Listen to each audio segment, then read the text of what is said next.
በእርግጥ እንደዛ ብለሻል። ግን ፈጣሪ ደግሞ የራሱ እቅድ አለው እንጂ እኛ ባልነው ሁሉን ነገር የሚያደርግ አይደለም። ቢሆንም ግን በጣም ከብዶኛል። እስካሁን አለሽ? ፈተና ስለ 4 ሰዓት ነው የምገባው። እና ማታ ለምንድን ነው በር ያልከፈትሽው? መልስ የለሽም? ተኝቼ ነበር፣ ለዛ ነው።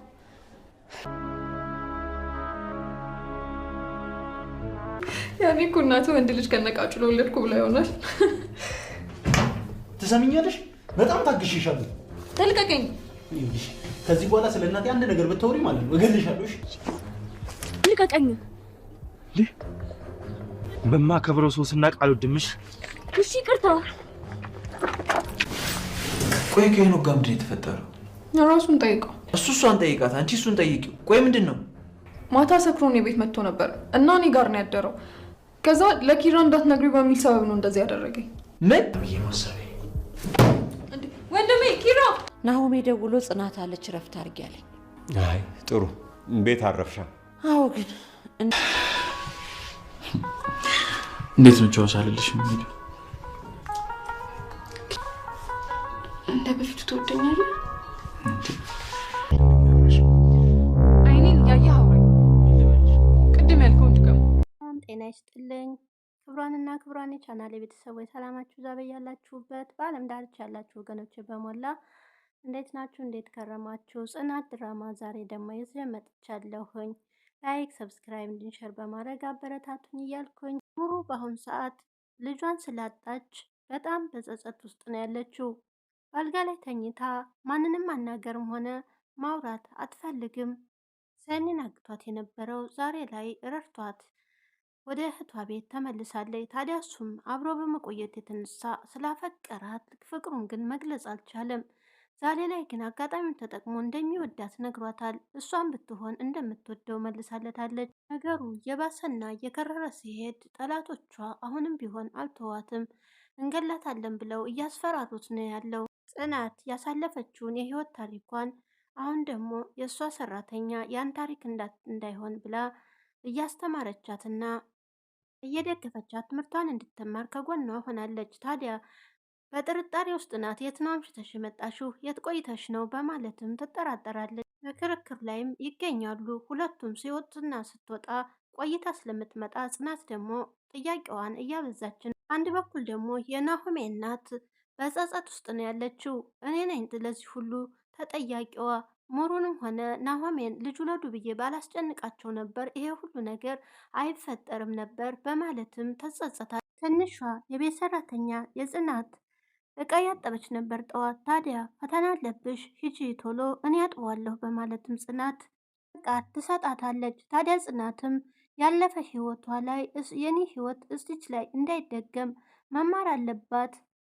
እዛው ትልቅ ደረጃ መድረስ አለባት ብላ ስላሰበችም አሁን ላይ እሷም እያገዘቻት እንድትማር እያደረገች ነው ያለችው። ታዲያ እቃውንም እኔ አጥባለሁ አጥቤ እሄዳለሁ ሰዓት ገና ነው ብትላትም እጇን አስታጥባ በዛውም ጥያቄ እየጠየቀቻት ነበር። በሩንም ክፋችልኝ ስልሽ ለምንድን ነው ማታ ያልከፈትችልኝ ስትላትም እንቅልፍ ላይ ተኝቼ ነበር በማለት ትመልሳለች። ትንሿ ለዘውትሩ እኮ በጊዜ አተኝም ነበር፣ ለዛውም ፈተና ኖሮች እንዴት በጊዜ ልተኝ ቻልሽ? በሩንስ ለምን ከፈትሽ? በማለት ጠይቃት ነበረ። ማን መጥቶ ነው በማለትም ጠይቃታለች። ታዲያ እሷም ሽምጥጥ አድርጋ ማንም አልመጣ ተኝቼ ነበር፣ ታዲያ ትምህርት ቤትም ረፍዶብኛል ብላም ጥላት ትሄዳለች። በዚህ መሀል ሳለ ጽናት ታዲያ ያሰለፍኩት ህይወት ተጠራጣሪ ያደረገኝ በማለትም ብቻዋን ሆና እያወራች ነበር ለራሷ። ጽናት ታዲያ ከሳሎን ወደ መኝታ ቤትም ስትገባ ኪራ ልብሱን እየለባበሰ ነበረ። ኪራዬ በማለት ይህም ሲላት ስራ እኮ ቻው ሳትለኝ ሄድክ መስሎኝ ስትለው እንዴት ነው ቻው ሳልልሽ የሚሄደው የኔ ንግስት ይላታል። ታዲያ እሷም ኪራዬ ብላ ድጋሜ ጥያቄ ትጠይቀዋለች። እንደ ድሮ ትወደኛለህ ወይ በማለትም ጠይቀው ነበረ። ታፈቅረኛለህ ስትል ጥያቄዋ ነበረ። ታዲያ በጣም ነው ማፈቅርሽም ወድሽም፣ ግን ደግሞ አሁን ላይ እንክብካቤ አላደረግኩልሽም ምክንያቱም ስራ እየበዛብኝ ነው በማለትም ይነግራታል። ስራም እየበዛብኝ እንክብካቤን ስለቀነስኩብሽ፣ ግን ደግሞ እንዳትጠራጠሪ በጣም ነው ማፈቅርሽ ምወድሽም በማለት ነበር የነገራት። ታዲያ እሷም በፍቅር ቅልጥ ትላለች። ወደዛውን እቅፍ አድርጎ እየሳማት ነበረ። ከጓደኛው ጋር ሲጠጣ ስላመሹ ታዲያ ወደ ነኪራ ቤት እንዳይሄድ ኪያ ቤትም ሄዶ ያድራል። እሷም ታዲያ እሷ ጋር መጥቶ ስላደረ ቢደብራትም ወደ ስራ አብረው ይሄዳሉ። እሷም ታዲያ እንዳለቃነቱ እስካሁን ቆይተህ እንዴት ነው በማለት ስራ አይደለም ወይ በማለትም እያፋጠጠው ነበረ። እሱም ታዲያ ነህ አጋጣሚ ነው ይቅርታም እያለ ነበረ።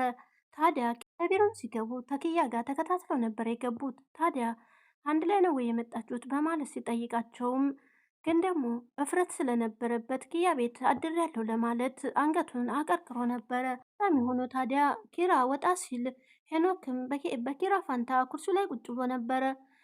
ኪያም ታዲያ ትገባና እቤቷ እንዳደረ ለወንድሟ ለመናገር ፈልጋ ነበር። በዛ ምክንያት ይጋጫሉ። በዛ ምክንያት ታዲያ ለኪራ እህቴን እንዴት ትናገራታለህ በማለት ሄዶ በጥፊ አቅምሶታል።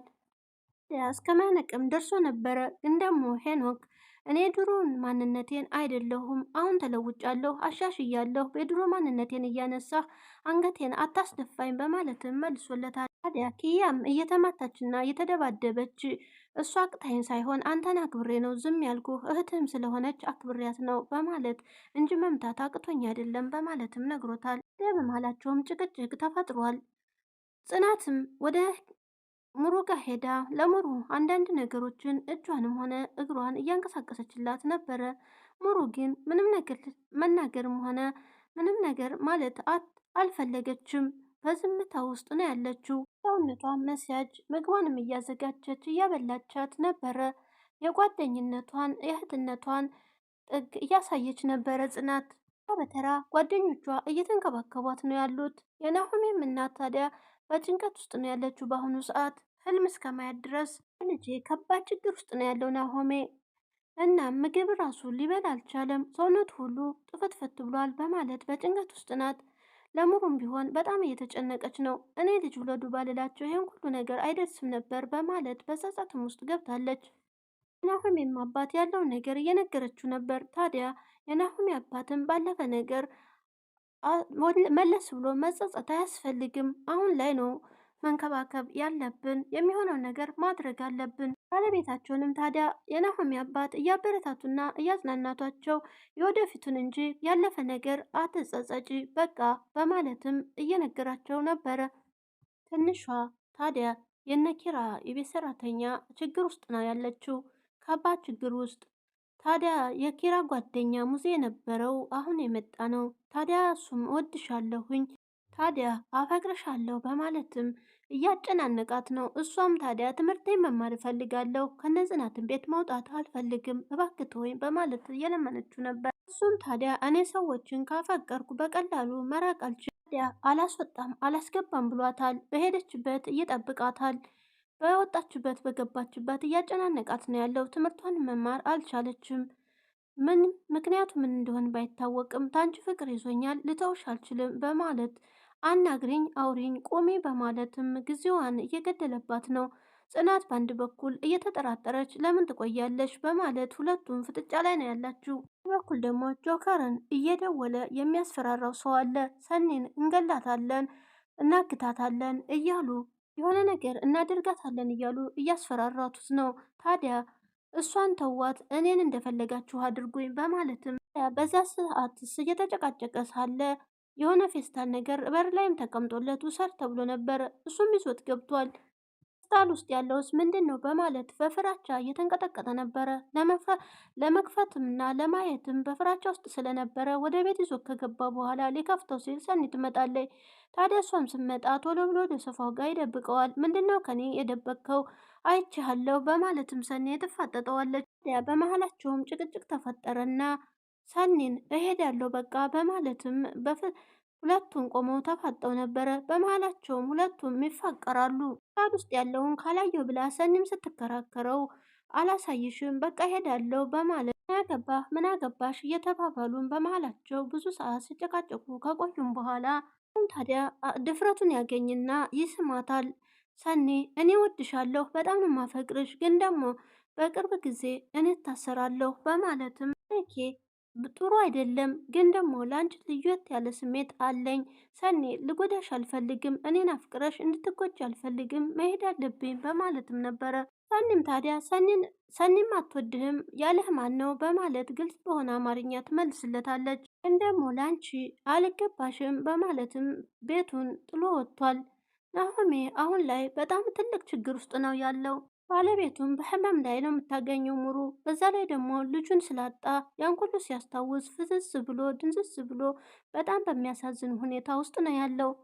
በሌላ በኩል ደግሞ ጋሽና አለምዬ በጣም እየተጨናነቁ ነው። የልጃቸው ጉዳይም ተራ በተራ ህልም እያዩ ልጄ እንደዚህ ሆኖብኛል፣ ምን ሆኖ ይሆን፣ ምን አጋጥሞት ይሆን በማለት በስቃይ ውስጥ ነው ያሉት።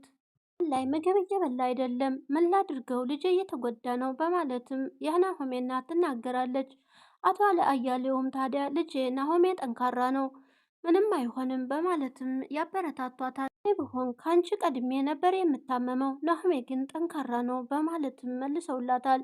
ሙሩ ደግሞ ከባድ ጭንቀት ውስጥ ነው፣ ለሰውም አሰለቸው እያለች ለራሱ ጠገቧ የነበረው መድኃኒትም እየተመለከተች ላንሳው አላንሳውስ ልዋጠው በማለት በዙሪያ ያሉ ሰዎች እየተጎዱ ነው ያሉት። መኖር አልፈልግም፣ በቃ እኔ አንተ ካልወሰድከኝ በራሴ መንገድ እመጣለሁ፣ ፈጣሪ ይቅር በለኝ በማለትም አቤር ወይ አንተ ባጠራኝም እኔ ልመጣ ነው በማለትም በሆዷ መጥፎ መጥፎ ነገሮችን ስትናገርም ነበረ። ታዲያ መድኃኒቱንም ስባ እጇ ይዘው ነበረ። ታዲያ ኪራ በአንድ በኩል ጓደኛውን ስለመታውና በእህቱ የተነሳ ስላኮረፈው ሄዶ ይቅርታ ይጠይቃል። ምንም ስሜታዊ ሆኜ ነው የተናገርኩ፣ እባክህ ይቅርታ አድርግልኝም በማለት ነግሮታል። ታዲያ በእናቴ ስለመጣችብኝ ነው፣ በእናቴ ቀልድ የለም በማለትም ሄኖክም እንጂ ሆን ብዬ ያደረግኩት ነገር አይደለም በማለትም ነግሮታል። ይህ ደግሞ እህትህ ናት አይፈረድብህም በማለትም ታዲያ ይቅርታ ማድረግልሃለሁ ችግር የለውም በማለት ተስማምተዋል። ታዲያ ሰኒ ደግሞ ወደነ ጽናት ቤት ስትመጣ ሚና በር ላይ ነበረች። ታዲያ በጆከር የተነሳ ሁለቱም ይጣላሉ። ሰኒ ጆከርን በጣም ነው የምትወደው አፍቅረዋለችም። ታዲያ ሚናምስ ወደዛ ቤት ወደ እናንተ ቤት ልሄድ መሰለኝ በማለት ስትላት አሁን ላይ በቅናት ላይ መሰለኝ በጣም እየተናገረች ነበረ። ስለሱ ያለ ስሜት ምንድን ነው በማለትም ትጠይቃታለች። ታዲያ ሚናም አንቺ ካልበለሹ ምን አለበት ለእኛ ብትለቂልን በማለትም እኔ ታዲያ ቆሜ ልቅርልሽ ወይ በማለት እንዴት ስትግደረደሪ ለሌላ ሰው ታሳልፈሽ ታስፈየዋለሽ በማለትም ሚና ትናገራለች። ግን ከሀረር የኪያ እናት እየመጣች ነበረ። ታዲያ ለምንድን ነው የምትመጣው ውስጥ ድንገት ተመጣች ደግሞ ምን ልታረግ ነው በማለት በጭንቀት ውስጥ ነበረች። ታዲያ ቪዲዮ እዚህ ላይ አብቅቷል። ቀጣይ አብረን እናየዋለን። ናሆሜ እንግዲህ ከሳሎን ቁጭ ብሎ ነበር ከእናቱ ጋራ። መድኃኒቱን በእጇ ይዘዋለች። ናቴ በበኩሉ ናቴ የቅዱስ ፍቅረኛ የሆነችው ተደብድባ መንገድ ላይ ልደብድብልሽ በማለት ሄዶ ተደብድቦ ወድቋል። ለዛም ደግሞ ሚናን ደውሎ ባክሽ ቶሎ ድረሽልኝ በማለት ጠርቷት ነበር። ሚናም ያሰውዬ አጋጥሟት እሷም መሀል ጭንቅላቷን መቷት እየሮጠች ተሳድባ አምልጠዋለች። ናሆም ጋ ስትሄድ ታዲያ ምንም አልተረፈም በማለት እንደገና ደግሞ ሰላምንም ከቤት እንድትሄድ አድርጊልኝ ካለዛ ትልቅ ችግር ይፈጠራል እያለ ነበረ። ሰኒም እንግዲህ በችግር ውስጥ እንዳለች ነው በጆከር ምክንያት ስልክ እየደወሉ እንገላለን እያሉ እያስፈራሩበት ነው። ቀጣይ ምን ይፈጠር ይሆን? ሙሩስ ህይወቷ ያልፍ ይሆን ወይስ ትድን ይሆን? ቀጣይ አብረን እናያለን። የዛሬው ቪዲዮ እዚህ ላይ አብቅቷል። ላይክ፣ ሰብስክራይብ፣ እንዲሸር በማድረግ አበረታቱኝ ወገኖቼ። በያላችሁበት ሰላም ሆኑልኝ። መልካም ቆይታ። ባይ ባይ።